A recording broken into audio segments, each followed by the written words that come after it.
got a blackbird with white on its wings. Would have been monumental. And not only that, if they would have been involved in the collision, chances are the small girl would have been thrown right through the front windshield of a car and could have suffered some fatal injuries.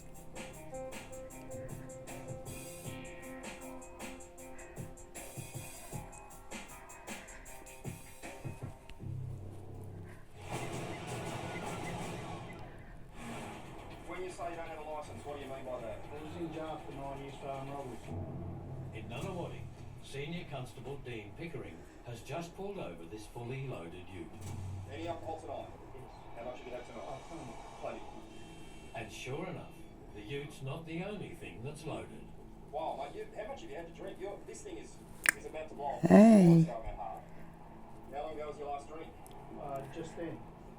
Well, not even then. I mean, I've been following you for a few minutes. Your driving's been a little bit average. You took a long time to pull over. You realise it's a 40 zone through there. I reckon 62 on the laser. Sorry? Yeah, I didn't hear. Well, you should. I mean, it's siren's not wide. It's fairly noisy. I didn't hear. I'm just telling you. This tradie is clearly plastered, but drunk driving and speeding aren't his only problem.